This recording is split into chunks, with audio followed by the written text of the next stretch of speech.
दर्शक बंधु BK teaching hub को आपण मानक मोर स्वागत। तो आरंभ करिवे आमे आजिर वीडियो। सम्मानीय सभापति महोदय, मोर पूज्य गुरुजी और गुरुमा वृंद एवं एठारे उपस्थित थिबा मोर छोट बड़ भाई और भौणी माने, आज आमे एठारे काहेकि उपस्थित होइछन्ते ताहा आम समस्तंकु जणा थिबो। आजिर एही 74तम पवित्र साधारणतंत्र दिवस रे मोते किछि कहिबाकु सुजोग मिलिथिबारु मु निजगु धन्य मने करूअछि। आज हेउछि साधारणतंत्र दिवस बा गणतंत्र दिवस। एही अवसर रे मु देश प्रति महाभारतीय जाति प्रति नम्र कृतज्ञता ज्ञापन करूछि। गण शब्दर अर्थ लोक माने एवं तंत्र शब्दर अर्थ शासन।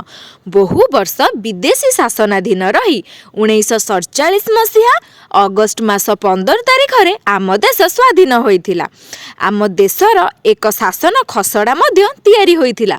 1950 मसीहा जनवरी मास 26 तारिख रे आम देशर संविधान कार्यकारी हैला। एही दिन को भारत वर्ष रे साधारणतंत्र दिवस रूपे पालन करा जाय। एहा हेउछि भारतीय मानकर गर्व और गौरवर प्रतीक। एही दिन स्कूल कॉलेज सरकारी अनुष्ठान मानकरे पताका उत्तोलन करा जाय। जातीय संगीत मध्य गान करा जाय। एही दिन राष्ट्रपति देश उद्देश्य रे वार्ता प्रदान करिथांती। आमे जानू भारत एक धर्मनिरपेक्ष राष्ट्र। जाति धर्म वर्ण निर्विशेष रे समस्ते समान। तेणु सबु भारतीय लक्ष्य एक हेबा आवश्यक।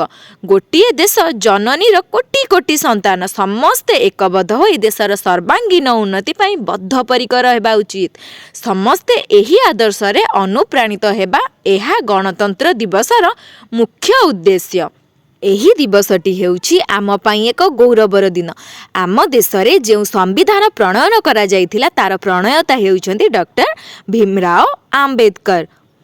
प्रत्येक भारतीय जेउ दिन एक मन और एक प्राण नहीं भारतर उन्नति पाई आगे आसिबो सेही दिन ही गणतंत्र दिवसर सफल रूपायन होई परिबो। मु एतिकी कही मोर वक्तव्य शेष करूछि। जय हिंद।